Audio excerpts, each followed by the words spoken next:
આજના લોકોની જે ગંભીર સમસ્યા છે એ સમસ્યા એ છે કે લોકોનું વધારે પડતું જીવન બેઠાડું થઈ ગયું છે.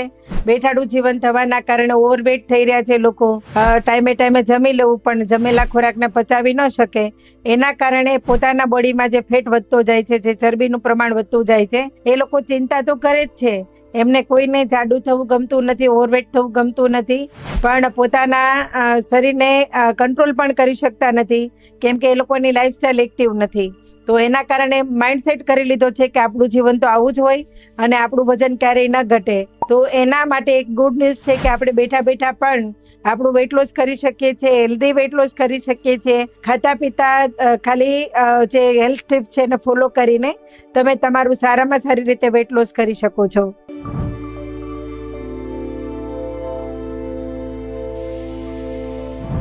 કે કઈ રીતે આપણે આપણા વજનને ઘટાડી શકીએ છીએ. તો સૌથી પહેલાં તો માઇન્ડસેટ હોવું જરૂરી છે અને તમને તમારા પર 100% વિશ્વાસ હોવો જરૂરી છે.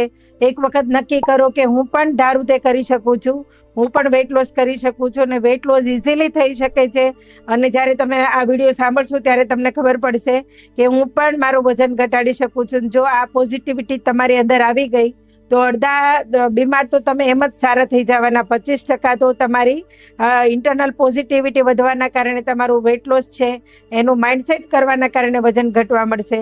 એ આપણા શારીરિક અને આપણી જે દિનચર્યા છે અને આપણું જે જીવનશૈલી છે એની અંદર ફેરફાર કરીને, નાની મોટી બેડ હેબિટ છે એને દૂર કરીને અને થોડું ઘણું જે આપણું ખાવા પીવાની લાઈફસ્ટાઈલ છે તો આ ચેન્જ કરીને તમે તમારું વેટ લોસ સારામાં સારી રીતે કરી શકો છો. ખાસ કરીને જ્યારે સવારે જાગીએ છીએ તો થોડું વહેલું જાગવાનો પ્રયત્ન કરીએ. વહેલું જાગ્યા પછી સૌથી પહેલાં જાગીને હુંફાળું પાણી, ગરમ પાણી જેટલું તમારું મન કે એ પ્રમાણે, શરૂઆતમાં થોડું ગરમ પાણી પણ ધીમે ધીમે કરીને પાણીનો પ્રવાહ વધારીએ. એનાથી આપણું પેટ સાફ થાય છે, કેમ કે પેટની અંદર આંતરડાને પ્રેશર આવે છે તો તમારો જે જમા થયેલો મળ છે એક ઝાટકે પેટ સાફ થઈ જાય છે. તો કબજિયાત ન રહે. ગરમ પાણી પીધા પછી 10 થી 15 મિનિટનું વોકિંગ કરવું જરૂરી છે, જેના કારણે આંતરડાને ફ્લેક્સિબિલિટી મળે અને ત્યાર પછી તમારું એક ઝાટકે પેટ સાફ થઈ જાય. તો જેનું પેટ સાફ એના બધા રોગ માફ. તો સૌથી પહેલા તો પેટ સાફ સારી રીતે થાય એના માટે પ્રયત્ન કરવો જોઈએ. ત્યાર પછી છે પોતાના જીવનની અંદર પ્રાણાયામ અને યોગને જગ્યા આપવી, કેમ કે ઘણી બધી વખત આપણી એક્ટિવ લાઈફસ્ટાઈલ હોતી નથી પણ એક્ટિવ લાઈફસ્ટાઈલ કરી નાખીએ છીએ, કેમ કે કટોકટીના સમયે જાગવું અને પછી દોડાદોડી કરીને તૈયાર થવું અને પોતાની જે નોકરીની જગ્યા છે, જોબની જગ્યા છે, પોતાનું જે પ્રોફેશનલ વર્ક છે એ જગ્યા પર પહોંચવા માટે દોડાદોડી કરતા હોઈએ છીએ. પણ પોતાના જાગવા કરતાં 2 કલાક વધારે વહેલું જાગીને પોતાના સ્વાસ્થ્ય માટે થોડુંક એફોર્ટ લગાવીએ તો આપણે આપણા સ્વાસ્થ્યને સારું કરી શકીએ છીએ. ખાસ કરીને વહેલા જાગીને ધ્યાનમાં બેસવાથી માનસિક તણાવ ઓછો થાય છે. અને બીજું કે પ્રાણાયામ જ્યારે આપણે કરીએ છીએ તો સૌથી પહેલું છે સૂર્ય પ્રાણાયામ. જમણા નાકેથી શ્વાસ લેવો, ડાબા નાકે છોડો, ડાબેથી શ્વાસ લેવો, જમણા નાક પર છોડો. આવું કરવાથી સૂર્ય નાડી જાગૃત થાય છે અને પાચન તંત્ર સારું થાય છે. ખોટી ચરબી છે પચવા માટે પ્રયત્ન થાય છે. તો એના માટે આ પ્રાણાયામ ખૂબ જરૂરી છે. ત્યાર પછી છે કપાલભાતિ, જે શરીરને ડિટોક્સ કરે છે, શરીરના કચરાને બહાર કાઢે છે. અને ખાસ કરીને ચાલવું. તમે કાંઈ કરી શકતા નથી તો તમારો જેટલો સમય પણ તમે જો વધારે ચાલી શકશો તો એ પ્રમાણે તમારું વેટ લોસ તમે કરી શકશો. અને સૂર્ય નમસ્કાર તમારાથી થાય છે તો સૂર્ય નમસ્કાર સૌથી સારામાં સારો સંપૂર્ણ પ્રાણાયામ છે. એમાં દરેક પ્રકારના યોગા, દરેક પ્રકારના પ્રાણાયામ પણ આવી જાય છે અને સંપૂર્ણ કસરત પણ આવી જાય છે.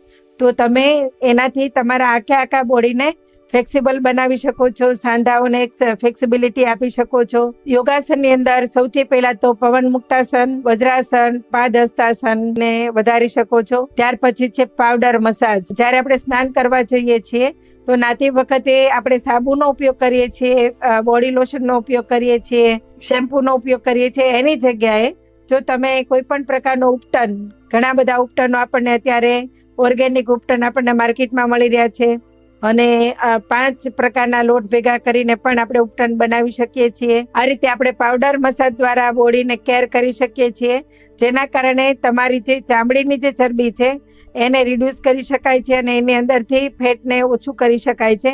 સાથે સાથે ઘર્ષણ સ્નાન કરવાથી પણ ફાયદો થાય છે. કોટનના નેપકિનથી પોતાના આખા બોડીને ઘસવું અને પછી સ્નાન કરવું.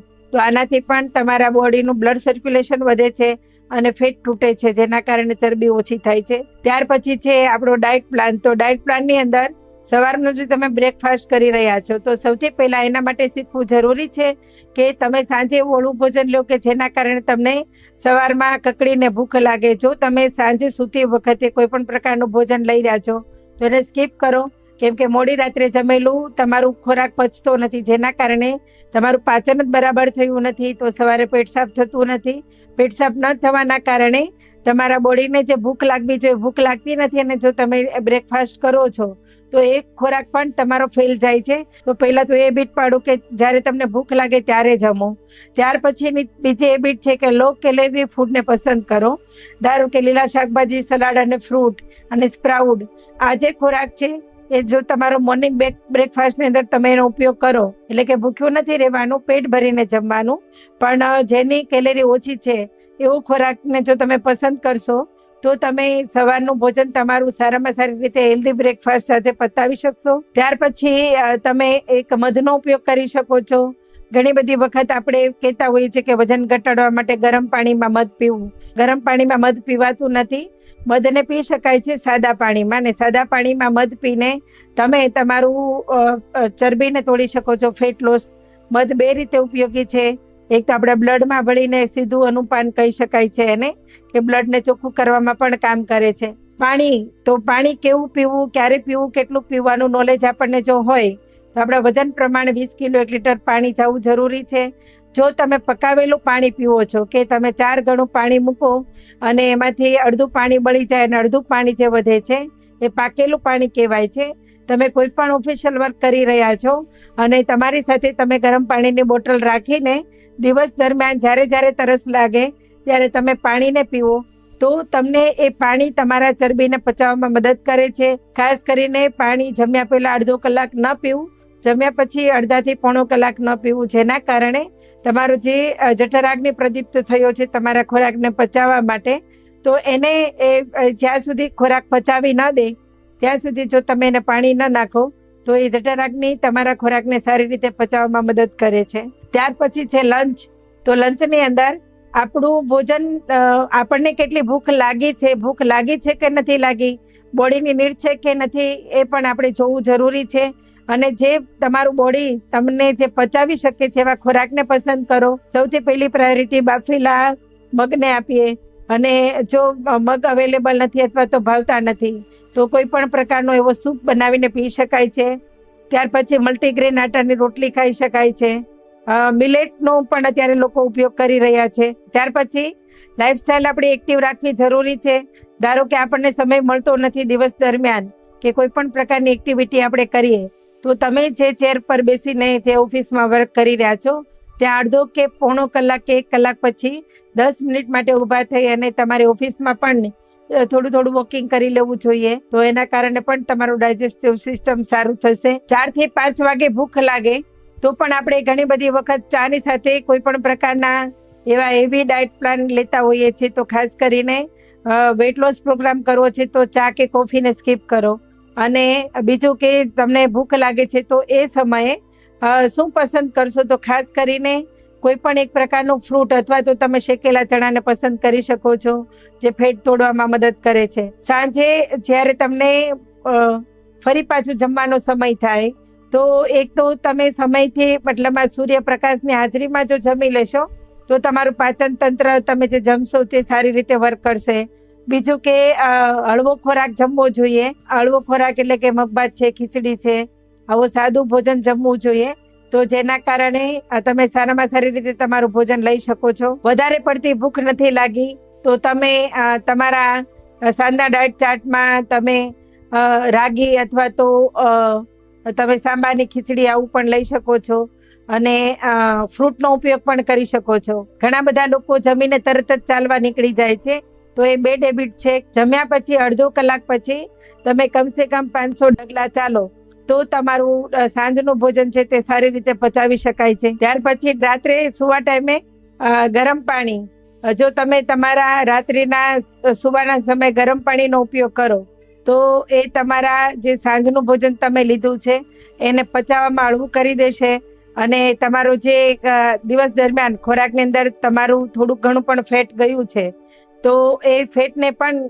તોડવામાં અને ફેટને કંટ્રોલ કરવામાં મદદ કરશે. તો આપણને એવું લાગતું હતું કે આપણે બેઠાડું જીવન છે તો આપણો વેટ લોસ ન થાય, તો આ રીતે તમે તમારો વેટ લોસ કરી શકો છો. આનાથી પણ એક ઇઝી પ્લાન છે અને એ છે કે હળવું ન્યુટ્રિશન પ્રોવાઈડ કરવું પોતાના બોડીમાં. આપણા નિરામય હેલ્થ ક્લબમાં જ આપણું જે યુટ્યુબ ચેનલ છે એની અંદર જ ઘણા બધા લોકોએ પોતાના વેટ લોસના વિડીયો મોકલેલા છે અને વિડીયો આપણે જોઈ શકીએ છીએ. કેમ કે જ્યારે બોડીની અંદર તમે તમારી કેલેરી મેન્ટેન કરતા તમને આવડી જાય તો તમે સારામાં સારી રીતે હેલ્ધી રીતે વેટ લોસ કરી શકાય છે. એટલે કે આપણા બોડીમાં જે વિટામિનની જરૂર છે, મિનરલની જરૂર છે, માઇક્રોન્યુટ્રિશનની જરૂર છે, ફાઇટોન્યુટ્રિશનની જરૂર છે અને ઝીણા ઝીણા પોષક તત્વોની જે જરૂર છે, આ બધી જ નીડ આપણી એક ગ્લાસના ન્યુટ્રિશનમાં પૂરી થાય છે. અને એના કારણે ઝડપથી ખાતા પીતા તમે વિધાઉટ એક્સરસાઇઝ તમારું સારામાં સારી રીતે વેટ લોસ કરી શકો છો. બેઠાડું જીવન જે લોકોનું સાવ વધારે મતલબમાં કે 115 કિલો, 135 કિલો કે 150 કિલો સુધીનું વજન છે અને એ લોકો પોતાના બેડમાંથી હલી પણ નથી શકતા, એવા લોકો પણ બેઠા બેઠા પોતાનો વેટ લોસ કરી શકે છે અને 100% ગેરંટી સાથે કરી શકે છે. કેમ કે અત્યારે આપણી પાસે એવા સરસ મજાના ડાયટ પ્લાન છે કે એનો ફોલો કરીને તમે તમારું હેલ્ધી રીતે વેટ લોસ કરી શકો છો મની બેક ગેરંટી સાથે. કેમ કે જ્યારે તમે આ 3 દિવસનો પ્રોગ્રામની અંદર તમે લિંકમાં બેસશો ત્યારે તમને ઘણા બધા એવા રિઝલ્ટ સાંભળવા મળશે કે ખાતા પીતા કોઈ પણ પ્રકારનું બર્ડન લીધા વગર સામાન્ય રીતે તમે તમારા વજનને કેવી રીતે ઘટાડી શકશો. Thank you very much.